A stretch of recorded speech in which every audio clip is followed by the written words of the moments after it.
Tetapi pada tahun 1582 Masehi, kalender Julian ini diperbarui atau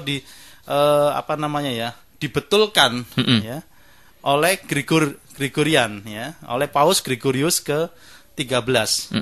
Jadi itu dibetulkan tanggalnya, ada pengurangan sekitar 10 hari dari kalender Julian. Sehingga tanggal 4 Oktober, setelah tanggal 4 Oktober hari ini misalnya gitu ya, esok harinya itu tanggal 15 Oktober tahun 1582 Masehi. Nah, kalender Gregorian inilah yang kemudian dipakai sampai sekarang. Sehingga yang kita lihat di kalender itu adalah kalender Gregorian ya. Nah, kalender Gregorian inilah memulai awal tahunnya, dan akhirnya Paus Gregorius ke-13 ini menetapkan awal tahun baru adalah 1 Januari. Dan Paus Gregorius ke-13 ini menjadikan tahun baru umat Kristen yang awalnya tanggal 25 Maret ya, sekitar Paskah itu menjadi 1 Januari. Nah, sejak saat itulah umat Kristen merayakan tahun baru mereka 1 Januari. Problematika dari dinamika kehidupan bernuansa dalam nafas kita, sajikan beragam fenomena dan tanda tanya. Euforia dalam kontradiksi norma, berjalan dalam segudang dilema. Maka di sini kami punya jawabannya. Mediaislamnet.com. Top isu, di sini pasti kau temukan jawabannya. Top isu, bukan basa-basi, semuanya nyata. Top isu, di sini pasti kau temukan jawabannya. Top isu, bukan basa-basi, semuanya nyata. Bi, lagi ngapain, Bi? Abi lagi ada masalah nih. Ada masalah kok buka internet? Iya nih, di sini nih jawabannya. Di mana? Mediaislamnet.com. Bareng parameter, bareng sang presenter, juga narasumber, kita berbagi ungkapan masalah, temukan solusi. Gak pakai basa, gak pakai basi. Yuk nongkrong bersama, ceritakan masalah bersama kami. Insya Allah ada jalan keluarnya.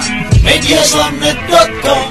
Top isu, di sini pasti kau temukan jawabannya. Top isu, bukan basa-basi, semuanya nyata. Top isu, di sini pasti kau temukan jawabannya. Top isu, bukan basa-basi, semuanya nyata. Nah, kalau begitu Ustaz nih, apakah memang antara Natal dan Tahun Baru ini berhubungankah, ataukah dia sesuatu hal yang memang berpisah, itu berdiri sendiri, Ustaz? Secara sejarahnya berpisah. Secara berpisah, walaupun ada hubungannya. Jadi hubungannya begini. Awalnya sama. Mereka sama-sama adalah dari Romawi kuno. Penyembahan untuk menyembah dua dewa ya. Dua dewa. Kalau 25 Desember untuk menyembah dewa Saturnus, dewa pertanian. Nah, kalau 1 Januari untuk menyembah dewa Janus, maaf ya. Janus ya, dewa bermuka 2, depan dan belakang ya. Nah, lalu diadopsi oleh Nasrani, baik yang 25 Desember untuk Natal ya, Nasrani Eropa, yang 1 Januari juga diambil oleh Paus Gregorius ke-13 untuk menjadi bagian dari perayaan gereja. Sehingga ada sakramen untuk peringatan 1 Januari tahun baru. Sehingga sejak saat itulah tahun baru 1 Januari itu dianggap sebagai tahun baru Masehi, tahun baru agama Masehi, yaitu agama Nasrani Kristen ya. Berarti memang itu saling berhubungan dari secara agama itu saja. Ya, ini tapi belum selesai. Lalu masuk ke abad liberal ya, sejak abad ke-15 Masehi. Nah, baik Natal maupun Tahun Baru ini diadopsi oleh orang-orang sekuler, liberal. Ya. Jadi apa sih? Ya jadi acara untuk libur dan acara untuk rame-rame kan gitu. Ya, kalau Natal sekarang ini lebih terasa unsur itunya libur, pesta, rame-rame dan cari keuntungan bisnis. Kan gitu. Hampir sama dengan Tahun Baru. Orang-orang menjadikan itu hari libur. Setelah itu mereka pesta, nongkrong di mana, melihat jam berpindah, ya jarum jam berpindah itu. Ada yang sambil melepas tembakan duor, ada yang tiup trompet dan gitu. Lalu mereka mengucapkan selamat tahun baru kalau Indonesianya gitu. Kalau bahasa Inggrisnya macam-macam ya, bahasa Amerikanya macam-macam. Lalu mereka menyanyikan lagu telah tiba saatnya. Gitu-gitulah macam-macam. Yang itu tahun baru bagi orang-orang liberal kadang digunakan untuk ya macam-macam hal-hal yang liberal. Yang paling kelihatan adalah untuk nyari untung, nyari duit, bisnis. Nah, ini gaya-gaya orang-orang sekuler liberal barat. Jadi kesamanya di situ. Yang jelas itu bukan dari Islam. Nah, kenapa perayaan Natal dan Tahun Baru yang awalnya merupakan perayaan Masehi menjadi sesuatu hal yang mendunia, dan bolehkah kita sekedar merayakan Tahun Baru tanpa merayakan Natal? Insya Allah kita akan bahas pertanyaan-pertanyaan tadi setelah kita dengarkan lagu yang berikut ini. Tetap jadi Top Isu. Di mana aku bersandung tentang dukamu. Inilah laguku untukmu ibu. Sekedar pengharapanku agar kau tahu setulus kewajibanku sebagai seorang anak. Membingkai kenangan kita, butiran-butiran kenangan perjalanan waktu. Waktu yang selalu kuingat dalam sentuhan ujanganmu.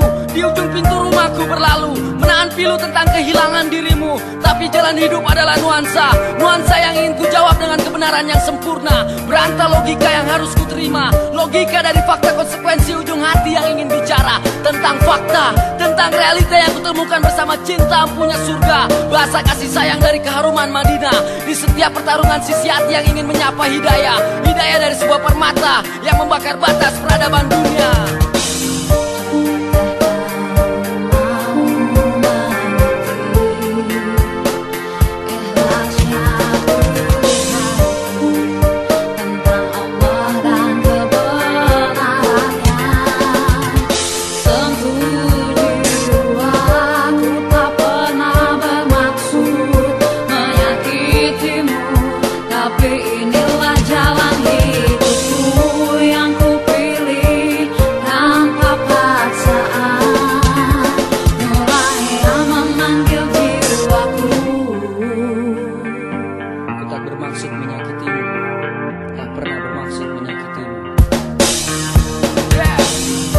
Aku bertanya tentang Trinitas, atau tentang Tuhan yang kecewa kepada pohon ara, atau legenda sang rasul pembohong di Antioquia. Lalu siapakah Lot dan pornografi incest dalam cerita Kejadian? Dan Nabi seperti apakah yang telanjang di depan budak perempuan para hambanya? Seperti Absalom yang menjinai gundik ayahnya di depan mata seluruh Israel. Skematis rasis di pintu Samaria, dan perempuan Kanaan yang terkelaskan anjing pramuria.